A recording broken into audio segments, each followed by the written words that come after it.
About family justice. What you need to know about the Mental Capacity Act in Singapore. About the Mental Capacity Act. The Mental Capacity Act, or MCA, allows people who have lost mental capacity, known as the patient, to have deputies appointed to make decisions on his or her behalf. Who is a patient in the context of the MCA? The patient is an adult individual who lacks the mental capacity to make decisions due to an impairment of or a disturbance in the functioning of the mind or brain.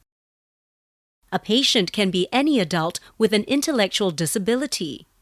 In this video, we will use the elderly man as an example of a patient.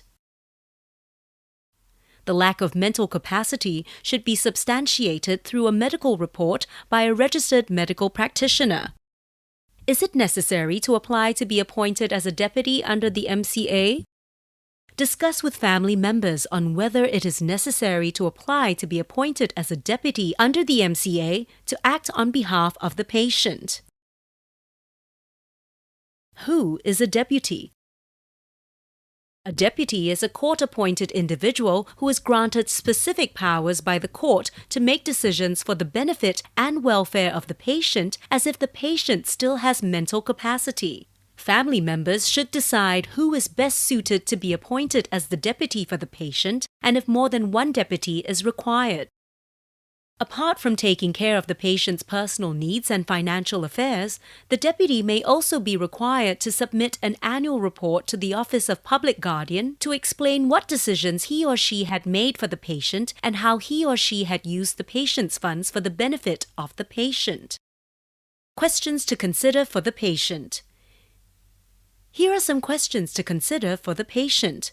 1. Where is the patient going to stay? 2. Who will be taking care of the patient? 3. What are the arrangements for paying the expenses incurred for the patient? 4. How long can the patient's funds last?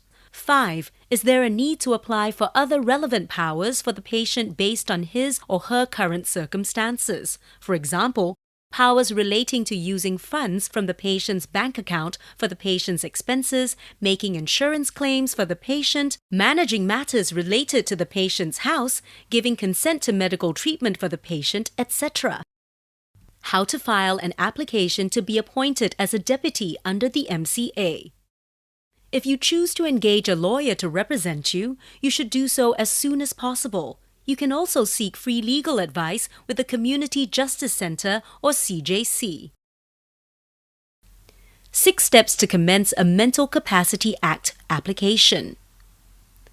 Step 1. Obtain the consent of relevant persons before applying. Relevant persons are, for example, the patient's immediate family members or persons who are very involved in the patient's life. Step 2. Obtain a medical report. Obtain a medical report from a doctor to certify the patient's loss of mental capacity. The MCA application may be filed via IFAMS or e-litigation at the Crimson Logic Service Bureau. If the application is filed via IFAMS, the doctor can submit the report via IFAMS or provide a signed hard copy affidavit containing the report to the applicant for filing. If the application is filed via e-litigation, the applicant must file the doctor's affidavit containing the report via e-litigation. Step 3. File the application and supporting documents. File your application and submit necessary documents to Family Justice Courts or FJC via 1. IFAMS for the simplified track if certain conditions are met, or 2. E-litigation at the Crimson Logic Service Bureau for the normal track. For more information on the simplified track, please scan the QR code to access the applicant's guide. The application must be filed within 6 months from the date of the medical report. Step 4. Consent. If the application was filed via IFAMS, relevant persons can log into the IFAMS system via SingPass to indicate that they agree to the application.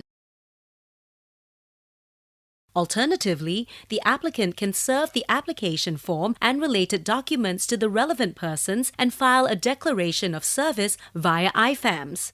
Once this step is complete, the applicant will need to pay the application fee of $40. If the application was filed via e-litigation, the applicant must file the signed consent via e-litigation. Separate fees apply for e-litigation cases. Step 5. Court proceedings. If the court needs clarification, the applicant may be asked to submit further documents or attend court. If no further clarification is required and the court agrees that the order sought by the applicant should be granted, the court will grant the order of court. If the application was filed via IFAMS, the order may be sent to the applicant through email. This is why applicants need to provide a valid email address in their application form. If the application was filed via e-litigation, the order must be extracted via e-litigation through the Crimson Logic Service Bureau. Step 6. Keeping good records. The Office of the Public Guardian, or OPG, may request for records of decisions made on the patient's behalf from time to time. As the applicant deputy, you should start keeping a record of decisions made on the patient's behalf and how the patient's funds are utilized for his or her benefit. The OPG website provides a deputy report form for use in keeping a record. For more information, please visit the FJC website.